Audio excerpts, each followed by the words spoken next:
The rain came down like a relentless drum, hammering the empty highway outside the city, like a drumbeat of warning. Jack Rowan drove slowly, eyes scanning the dark, empty highway. Then he saw her. A woman lying in the pouring rain, her uniform soaked in blood, motionless beside a flipped patrol car. Red spread across the asphalt like a terrible painting.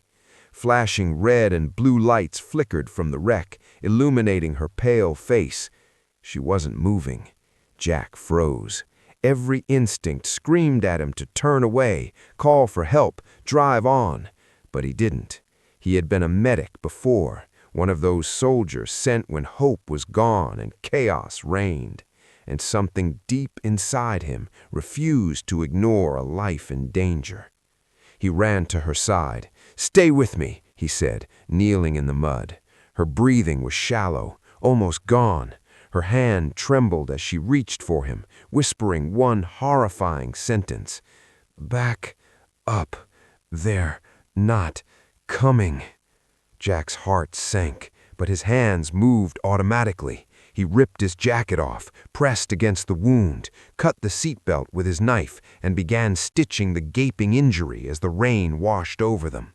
Muscle memory took over, every motion precise, calm, controlled. He had done this before, in places most people never see, in circumstances most people would never survive.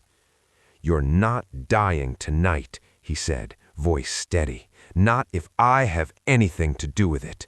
Her eyes, wide and terrified, met his. In them he saw fear, pain, and something he knew too well, resignation. Not the same face as his wife, but the same story, the same chances slipping away. Then the engine of the wrecked patrol car hissed and sparked. The smell of gasoline grew overwhelming. Jack gritted his teeth. One spark, and both of them would be gone. He shifted her weight, lifting her with surprising ease. Adrenaline surged, pain in his arms and legs forgotten. He carried her through the mud and rain, every step deliberate, shielding her from the danger behind them. When he finally reached a safe distance, the patrol car erupted in a fireball. Jack shielded her as molten metal hissed around them. Rain met flame. Chaos became silence. And through it all, she looked up at him, alive. Jack Rowan, former soldier, former medic, single father trying to disappear, had returned to the only thing he truly knew how to do, save a life. And he would do it again. Before we go further, tell me in comment which city and state you are watching from, and don't forget to hit the subscribe button. Sirens cut through the rain 15 minutes later, red and blue lights washing over the road like a second storm. Jack stood back as paramedics rushed in, their movements sharp and urgent. They cut open the woman's uniform, exposing the field dressing he had packed and stitched in the dark. One of the EMTs, an older man with silver hair and tired eyes, froze. He stared at the wound, then looked up at Jack. "Who did this?" Jack didn't answer. He just watched as they lifted her onto the stretcher. "This isn't civilian first aid," the EMT muttered to his partner. "This is battlefield work. Whoever treated her knew exactly what they were doing. She'd be dead without it." A police captain arrived moments later, his face hard, his eyes sharp. Captain Marcus Stone, 30 years on the force, the kind of man who could read trouble the way others read weather. He studied the wrecked patrol car, the explosion marks, then Jack himself. "You carry her out of there?" Stone asked. "Yes." "Half a mile, in the rain?" "Yes." Stone's gaze dropped to Jack's hands, scarred, steady, unmoving. "You military?" Jack hesitated, just a fraction of a second, long enough to matter. "I was," he said. Stone nodded slowly, as if a puzzle piece had clicked into place. "We'll talk later. Go home." Jack didn't argue. He climbed into his truck and drove away, rain blurring the road ahead. Only when the adrenaline faded did he notice his wrist felt lighter. The black rubber bracelet, "Never Leave a Fallen," was gone. 3 days later, Jack Rowan woke at 5:30 a.m., the way he always did. The house was quiet, small, and lived in. He flipped pancakes while his daughter Ella sat at the kitchen table, her school books spread out in front of her. "Dad," she said, not looking up, "why do you have scars on your hands?" Jack paused, spatula hovering. He had rehearsed this moment 100 times. "Old job," he said gently. She frowned. "You never talk about it." "Some jobs are easier to leave in the past." Ella accepted that, the way children sometimes do, and went back to her homework. Jack watched her for a moment longer than necessary. Everything he did, every quiet mile he drove, every delivery he made, was for her. The truth was complicated. Jack Rowan had once been someone else, before the delivery routes, before the quiet town, before the grief. He had been a Special Forces combat medic, the kind they sent in when everything went wrong. He stitched wounds in darkness, saved men under fire, and kept soldiers breathing when death was already reaching for them. And then came the traffic stop. 5 years ago. Routine, that was the word they used. His wife, Sarah Rowan, a patrol officer, had pulled over the wrong vehicle, a cartel vehicle. The ambush was fast, brutal, final. Jack left the military within weeks. He didn't explode. He didn't seek revenge. He just disappeared, moved to the edge of town, raised his daughter, tried to forget the man he had been. That night on the road changed everything. A knock came at the door mid-morning. 2 detectives stood outside, Detective Maria Reeves and her partner, polite, careful, watching him closely. "Mr. Rowan, we'd like to ask a few follow-up questions about the accident." Jack glanced toward the hallway where Ella's room was. "Give me a minute." He knelt beside his daughter. "I need to talk to them. Finish your homework, okay? Are you in trouble?" Jack smiled, but it didn't reach his eyes. "No, everything's fine." When he returned, the detectives were standing in the living room. Reeves's eyes drifted to the shadow box on the wall, medals, ribbons, and at the center, a silver star. "That's quite a past," she said softly. Jack met her gaze. "It's behind me." Reeves wasn't so sure. Neither was fate. Outside, a police car idled quietly, and somewhere, people who thought the woman on that road was dead were beginning to realize she wasn't, and that meant Jack Rowan was no longer invisible. Captain Marcus Stone didn't waste time. Jack Rowan knew that the moment he saw the man standing in his living room later that afternoon, his police jacket still damp from the rain, his eyes sharp but not hostile. This wasn't an interrogation. This was something else. "Mr. Rowan," Stone said, taking in the modest house, the quiet order, the sense of a man trying to stay small. "I won't dance around it." Jack crossed his arms. "Then don't." Stone nodded once. "Officer Sarah Miles is alive because of you, but she's still a target." Jack felt the weight of those words settle in his chest. He'd known it the moment she said cartel. People like that didn't forgive, didn't forget, and they certainly didn't leave loose ends. "We've got her guarded," Stone said. "Hospital security, patrol rotations, but guarding isn't enough. These people don't think like street criminals. They think like soldiers." Jack's jaw tightened. "Then bring soldiers." Stone met his eyes. "That's why I'm here." Silence filled the room. From down the hallway, Jack could hear Ella's music playing softly, off-key, cheerful, unaware. That sound alone made his answer clear. "No," Jack said flatly. "I don't go back, not into that world." Stone didn't argue. He simply reached into his folder and placed a photo on the table. Surveillance footage, a warehouse, armed men unloading crates, the same cartel symbol Jack had seen years ago, burned into his memory. "This group," Stone said quietly, "is the same one connected to your wife's case." Jack stared at the photo. His face didn't change, but something inside him shifted, like a door cracking open that had been sealed shut for years. "You never caught them," Jack said. "No," I admitted, "but we're close, and close gets dangerous." Jack exhaled slowly. "I have a daughter. I know. I won't leave her," Jack said. "I won't put a target on her back." Stone leaned forward. "I'm not asking you to carry a gun. I'm asking you to teach my people how to stay alive." That gave Jack pause. Consultant, training, tactical medical response, planning. You don't step into the field. You don't wear a badge. You go home every night. Jack looked toward the hallway again, toward the life he'd built out of quiet and routine. "Why me?" he asked. Stone's voice softened.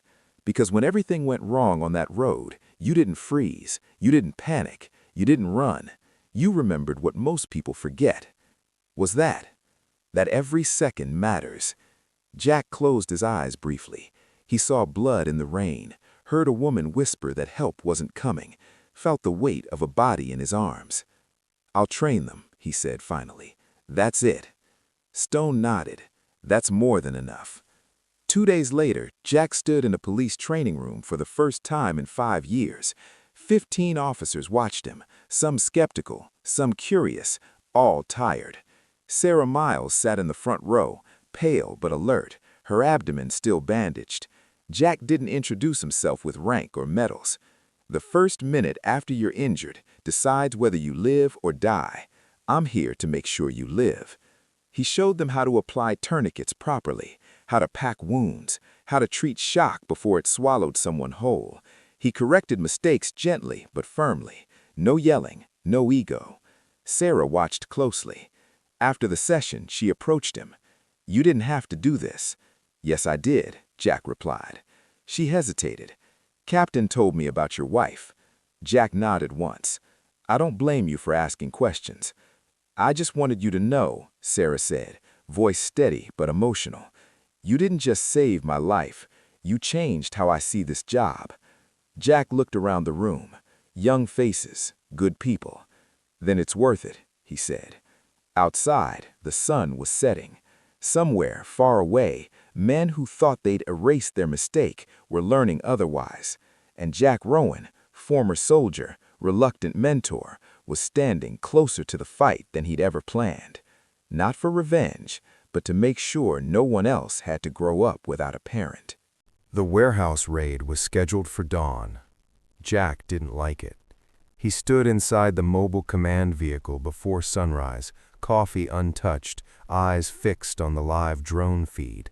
The building sat alone at the edge of an industrial zone, too clean, too quiet. Cartels never chose places like this unless they wanted control. Captain Stone glanced at him. "Something bothering you?" Jack nodded towards the screen. "Rear loading bay, no activity. That's intentional." Stone frowned. "We've got Team 3 watching it." "Pull them back," Jack said immediately. Stone hesitated. "That's their escape route." "Exactly," Jack replied, "which means it's trapped." The captain trusted him enough to act. "Team 3, fall back 50 yards, maintain visual only." Static crackled, then compliance. Minutes later, the raid began. Flashbangs shattered the morning calm.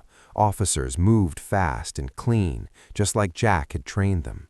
Inside, suspects scattered, shouts echoed, doors slammed, controlled chaos. Then the rear bay exploded. Not outward, inward. The blast sucked debris into the building, collapsing part of the ceiling. If Team 3 had been there, Jack knew exactly what would have happened. Body bags, phone calls, children waiting for parents who wouldn't come home. Captain Stone exhaled sharply. "You just saved 5 lives." Jack didn't respond. His eyes were locked on the screen. "Vargas is moving," someone shouted over the radio. Jack leaned closer. The cartel leader was running toward an interior corridor, not panicked, planned. He wasn't fleeing, he was drawing them in. "He's got a trigger," Jack said calmly. "This ends in a standoff." Sarah Miles' voice came through the radio. "I see him. He's holding a detonator." Jack grabbed the mic. "Sarah, don't rush him." Silence, then her steady breathing. "Copy." Vargas smiled on the screen, raising the detonator slightly. His lips moved. Even without audio, Jack could read them. One step closer. Jack studied the setup. Wires, pressure plates, a kill switch on the doorframe. "Sarah," Jack said, firm but controlled, "do you see a red wire running from the detonator?" "Yes." "Follow it with your eyes. Where does it go?" "Door frame, pressure trigger." Jack didn't hesitate. "He steps through that door, the building goes. You take the shot." There was a long pause. "Captain," Sarah said quietly, "I have the angle." Stone looked at Jack. "You sure?" Jack nodded once. "It's the only ending that doesn't bury someone." A single shot cracked through the radio. Vargas dropped. The detonator clattered harmlessly to the floor. "Target down. Device secure." Relief washed through the command vehicle. Officers emerged one by one, alive, shaken but standing. No casualties, not a single one. Later, in the debriefing room, exhaustion hung in the air like fog. Captain Stone stood at the front, his voice heavy with meaning. "Tonight could have gone very differently. It didn't, because we prepared." His eyes found Jack. "This man reminded us why training matters, why thinking ahead saves lives." A clause followed, respectful, earned. Jack stood awkwardly, hands at his sides. He didn't want praise. He wanted quiet. He wanted to go home. Sarah Mills approached him afterwards, holding something small in her hands. She opened them. Jack's black bracelet, cleaned, repaired. "I found it tangled in my gear," she said softly. "Figured it belonged back with you." Jack swallowed. "I thought I lost it." She shook her head. "You didn't." He slid it onto his wrist, the faded words still clear. "Never leave a fallen." As he left the station that night, officers lined the hallway, not saluting, not cheering, just nodding, respect given without noise. Jack drove home under a pale sunrise. Ella was still asleep when he checked on her, breathing slow and steady. For the first time in years, Jack Rowan felt something unfamiliar settle in his chest. Not anger, not grief, purpose. And somewhere out there, the people who had once taken everything from him were finally running out of places to hide. 1 year later, the classroom was full. Jack Rowan stood at the front, sleeves rolled up, demonstrating CPR on a training dummy. The room wasn't filled with police officers or soldiers, just ordinary people. Retired teachers, church volunteers, truck drivers, a grandmother in the second row taking notes like her life depended on it, because someday it might. "Most people freeze in emergencies," Jack said calmly. "That doesn't make them weak, it makes them human. Training doesn't remove fear, it gives you something stronger than fear." A hand went up.